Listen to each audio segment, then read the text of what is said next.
you guys? This is Judy here. You know how it used to be. Okay, don't mind me, I'm crazy. Crazy. So today's video, I am bringing it all the way down to African traditions. Yeah. So in today's video, we are featuring somebody so beautiful. More beautiful than her mama. More beautiful than her mama. Ma. Da da da da da da da da da da.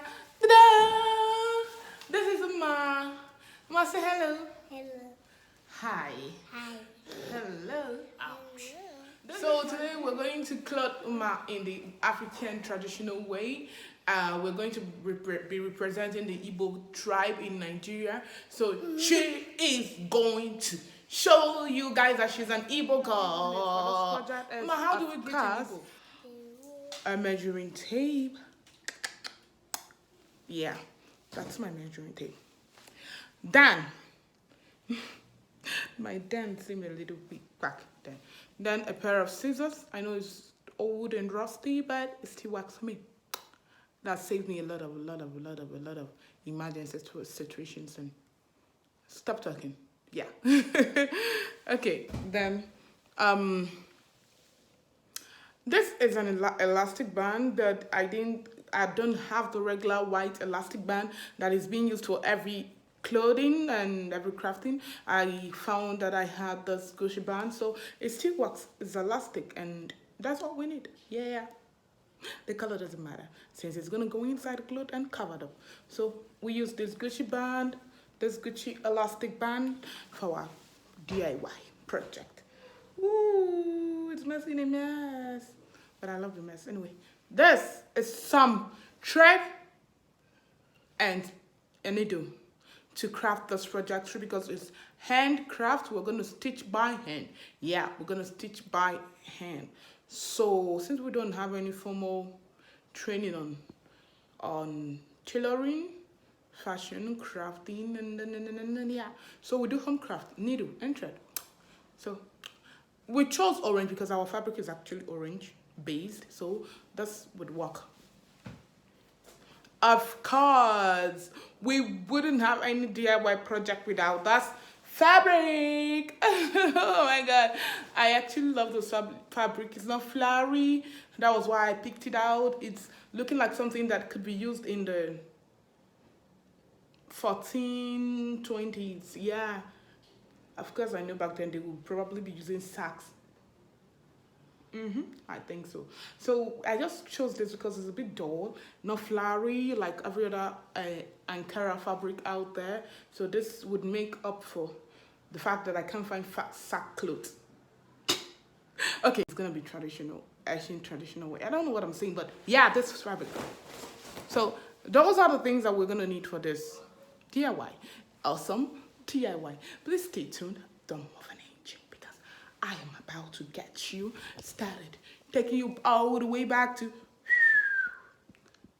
1520s. Or should I say 1420s? I don't know. Whatever, but we're going back to way back then when they used to wear sacks. Okay, let's not say sacks. When they used to tie. Okay, when they didn't have a lot of fashion, it was only a particular style of dress that they had.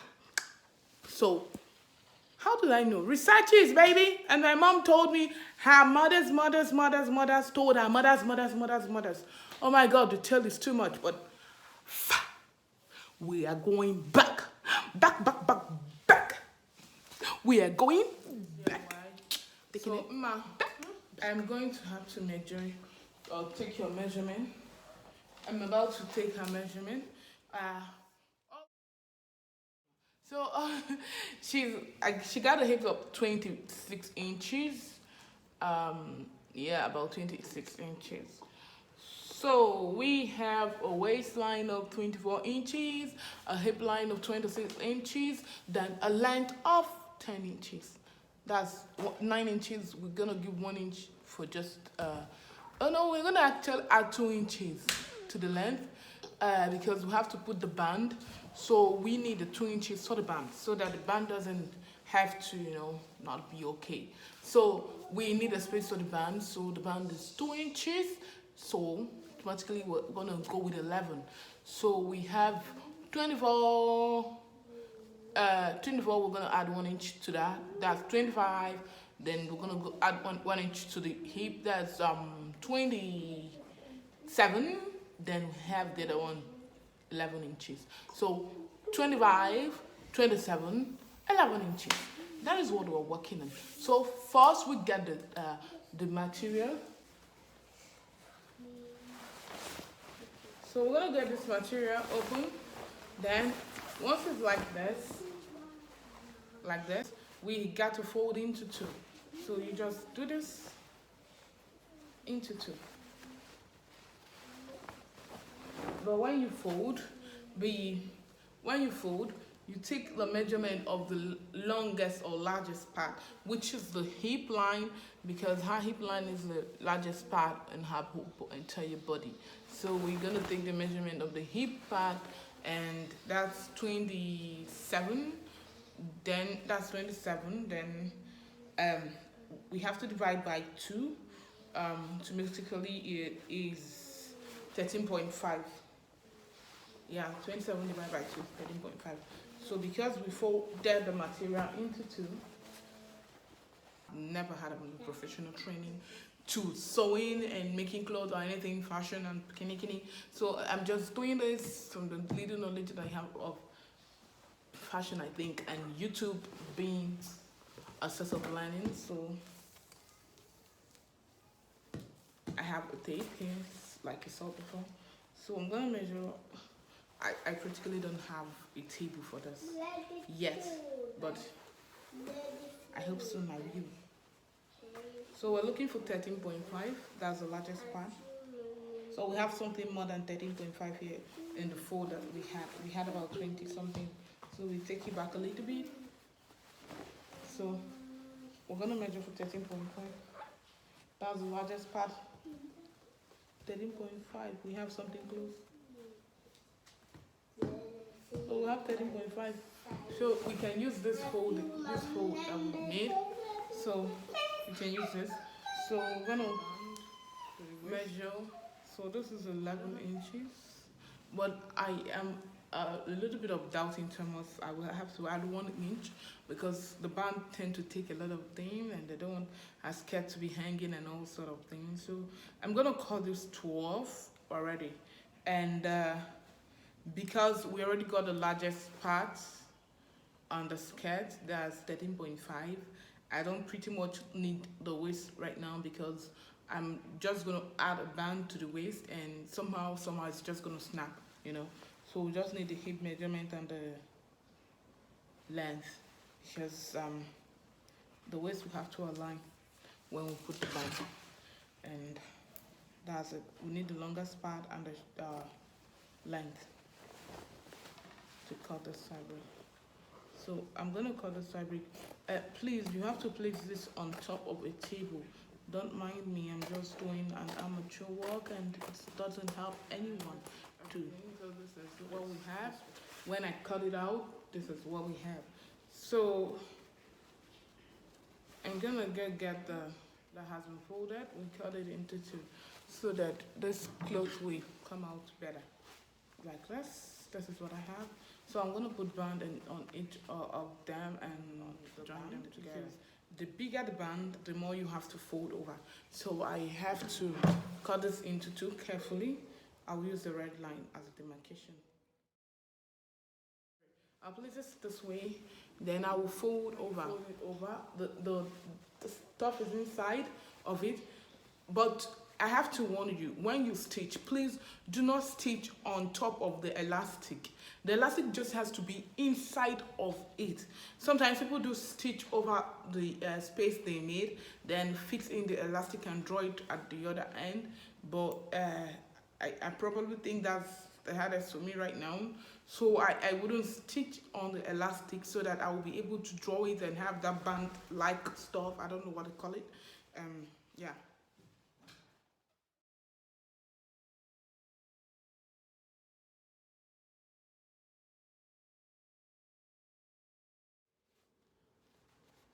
After the elastic has been fixed, this is the way the both of them. So the thing now is that I'm gonna match the both of them together inside out. The right places are going to face each other, because I want to stitch them. So I don't want to stitch the outside where you're going to see. So I have to face the two right places together like this and this.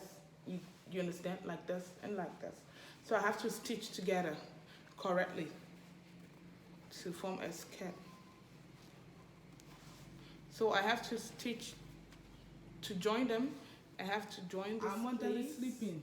And so this is the worst assistant ever for a DIY project. You dare not tell Emma to help you and be an assistant during a DIY project because she's gonna sleep through. I love you. There's no other model for this, okay? I can model her clothes. I can wear her clothes. Okay, her waist is about 24 inches and my waist is about, I just can't tell, okay? I just can't tell. Yeah, I just can't tell you. So we're gonna wait for our mother to wake up. Hey guys, okay, this is the next day. Okay, this is still me. I don't know if you know. So this is the next day. Our model is awake and she's dressed in our attire. So we are going to see her. Yeah. Ma! You are gonna see her in 1, 2, 3, 4. The beads on the head, the beads on the arms, on the wrist, then the markings on her face is something particular to the Igbo custom. The females, they normally mark their faces, sort of beautifying their faces. This was the way we used to make up before the invention of that. Yeah, so this was the makeup, and when you do this, you're just the princess. You are looking so dope, and not like now that we have to put foundation. All right, so that's it. This is the Igbo custom. And the hand stuff, this is called the nza. It's actually called a horse tail, but in Igbo it's nza. It's held by the female, I suppose the female princess, the princesses, sorry. It is always held by the princesses in the Igbo land. So I practically went for the princess look for her. So practically in the Igbo custom, this is the princess look. That's the end of the video today, and I hope by now that you know the way Igbos used to dress in the pre-colonial era, like way back to the 1520s, 14 and all. So I just know that it's actually very long ago. That's the way they used to dress. So I hope you like this video, and if you do like this video, please give it a thumbs up. I am begging, please do subscribe to my channel for many more similar, likely, beautiful videos like this. I know. So thank you for watching. I love you, XOXO. Oh, that glow. What a glow. Okay. Kisses my kitties. Kisses my honey booger. Kisses my candies. Kisses my babies. Kisses my whatever. Kisses to all of you. I love you. One pimple out.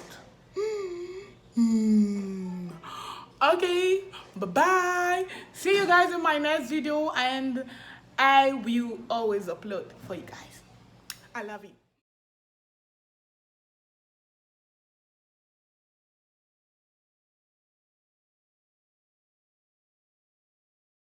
Please, before I go, don't forget to subscribe. Subscribe. Boom!